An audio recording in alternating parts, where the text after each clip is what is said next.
यह एक रोचक कहानी है जो दादी माँ की जादुई कहानियों में से एक है।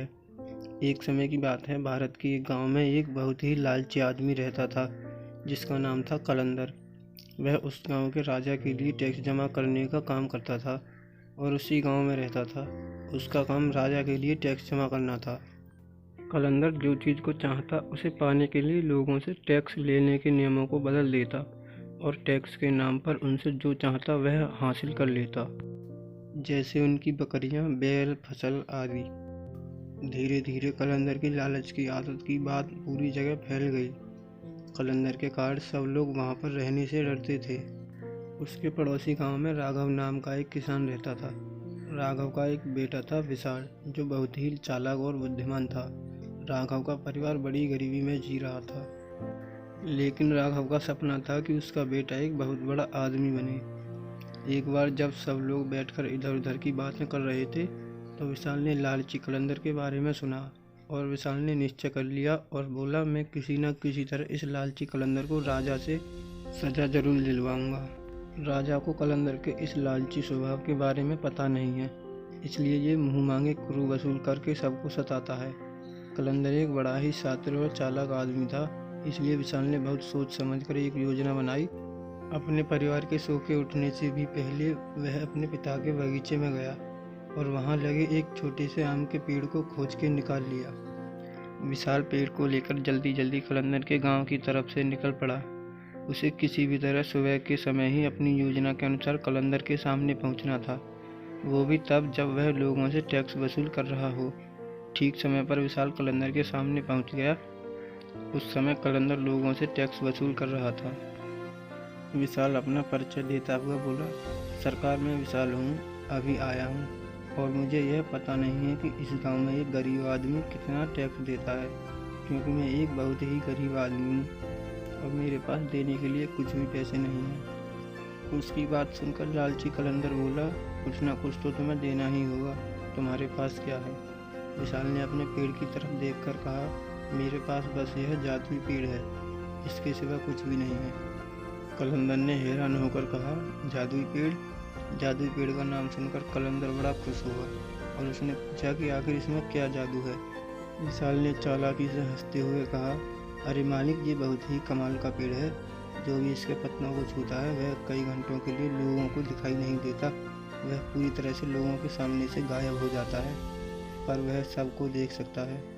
लालची कलंदर को विशाल की बात पर भरोसा नहीं हुआ। उसने कहा, क्या तुम मुझे ऐसा करके दिखा सकते हो? विशाल ने कहा, हाँ क्यों नहीं, जरूर। विशाल की बात सुनकर लालची कलंदर ने उसे ऊपर से नीचे तक देखा और बोला, अगर तुम यहाँ रहना चाहते हो तो तुम्हें अपना यह जादुई पेड़ मुझे देना होगा। मैं तुम्हें इस गांव में बिना कुछ दिए नहीं रहने दूंगा। और इससे पहले कि विशाल कुछ कहता, लालची कलंदर ने उसके हाथों से उसका पेड़ छीन लिया और दौड़ता हुआ अपने घर चला गया। घर जाकर उसने पेड़ की एक पत्ती तोड़ी और उसे अपने माथे पर रख लिया। वहीं पास में उसकी पत्नी बैठकर खाना पका रही थी। उसने अपनी पत्नी से पूछा, सुनो, क्या तुम मुझे देख सकती हो? पत्नी को कलंदर की बात सुनकर बहुत गुस्सा आया और वह बोली, क्यों नहीं देख सकती? क्या मैं तुमको अंधी नजर आती हूँ?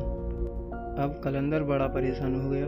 वह भागते हुए दूसरे कमरे में गया और उसने पेड़ की दूसरी पत्ती तोड़कर अपने माथे पर लगाई।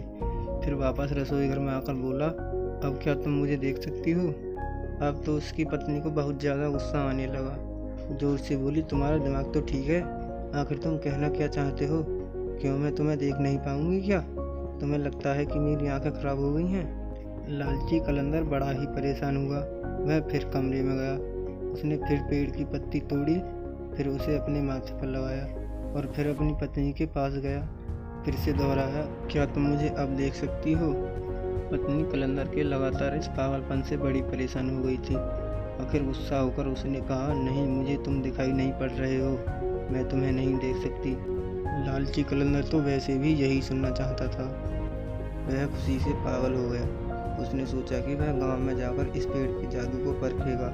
वह चौराहे पर खड़े होकर पेड़ की पत्ती माथे पर लगाए अलग अलग प्रकार की हरकतें करने लगा, किंतु किसी गांव वाले ने कुछ भी नहीं कहा, क्योंकि वह उससे बात नहीं करना चाहते थे, क्योंकि उन्हें डर था कि कहीं वह उनसे टैक्स न मांगने लगे लेकिन गांव वालों के कुछ भी न कहने से लालची कलंदर ने समझा कि वह पेड़ सचमुच जादुई है।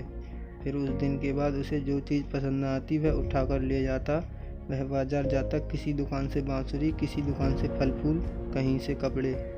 सब उसे ऐसा करते देखते पर डर के मारे उसे कभी मना नहीं करते।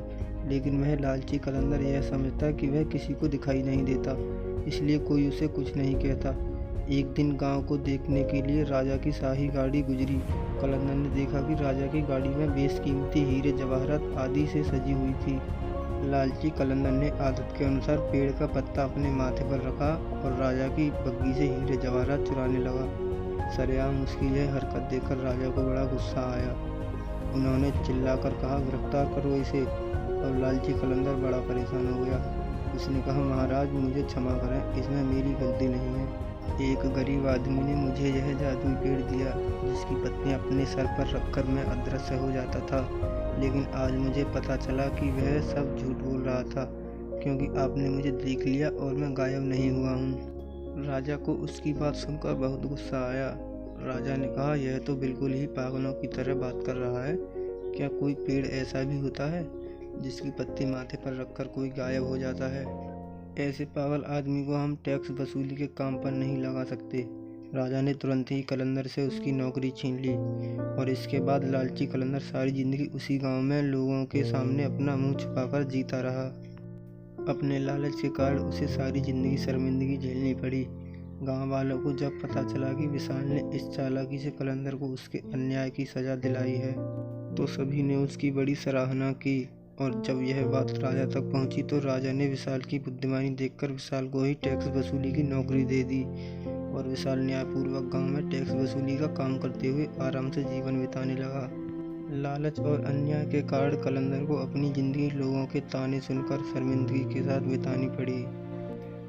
लालच बुरी बला है दोस्तों, हमें कभी भी लालच नहीं करना चाहिए। जब भी हम लालच करते हैं तो अपना ही नुकसान होता है।